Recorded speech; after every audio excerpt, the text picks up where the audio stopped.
खुलुमबाय स्टुडिअ दं आं राजीव बसुमतारी आरो बे समाव नोंथांमोननि गेजेराव लानानै फैदों मोनसे big political update Biswajit Daimary बिथाङा तामुलपुर विधानसभा बियाबाव गोखै थाइजौ फाननो फैदों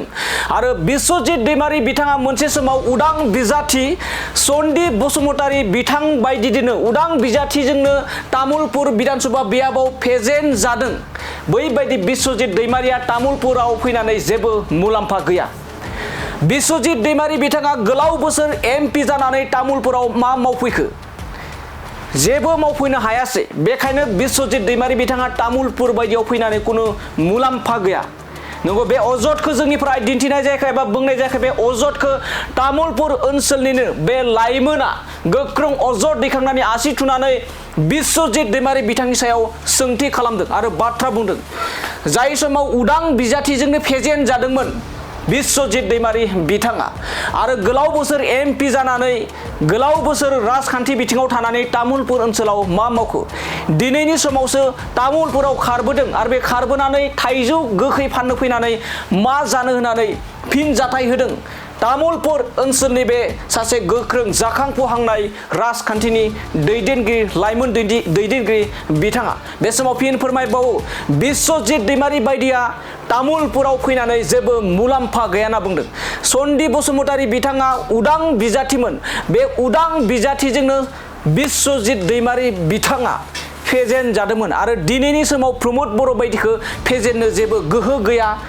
बिश्वजित दैमारी बिथाङा बेफोरबायदि गोबां बाथ्रा बुंदों आरो फैबाय थानाय समाव बिश्वजित दैमारी बिथाङा तामुलपुराव देरहानायनि जेबो सिमां सुजुनाङा होननानै बुंथिदों बे लाइमोनानो। दानिया फैदो बिदिब्ला तामुलपुर विधानसभा बियाबाव जे सन्दीप बसुमतारी बिथांजों उदां बिजाथिजोंनो फेजेन जानायनि सायाव माबायदि बाथ्रा बुंदों बिश्वजित दैमारीनि सायाव बे बुंनायखौ नोंथांमोननि गेजेराव लाना फैदिनि इन्डिपेन्डेन्ट आमार কি সন্ধিৰ লগত হাৰা মানুহ হা হি হাৰা মানুহ সন্ধিৰ লগত আৰু কি আৰু আহিব এতিয়া নেভাৰ এটা বিষয়ে বহুতে দাবী কৰি আছে বিশ্বজিৎ दैमारी বোলে যথেষ্ট বাদ দে এইবিলাক বাদ দে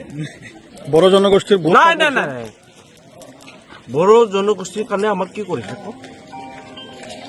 কি কৰিছে তামপুৰত আজি এমপি হল কিমান বছৰ ৰাজ্য সভাত গল কিমান গল কি কৰিছে ক তামপুৰ কাৰণে কি কৰিছে হা তামপুৰ কাৰণে কি কৰিছে বিশ্বজিৎ दैमारी কি কৰিছে ক আপোনালোকে কক কি পাইছে কি কৰিছে বিশ্বজিতে হা কি কৰিছে বিশ্বজিতে আজি হি টেঙা আম বিক্ৰী কৰি আহিছে পানীৰিত আজি এতিয়া তামপুৰত টেঙা আম বিক্ৰী কৰিব আহিছে এইটো নহব টেঙা আমি নাখাওঁতো বিশ্বজিৎ জিকিব নোৱাৰে কোনে জিকিব নোৱাৰে 100% জিকিব নোৱাৰে আমাৰ প্ৰমোদ ছাৰ আছে প্ৰমোদ ছাৰে জিকিব ঠিক আছে।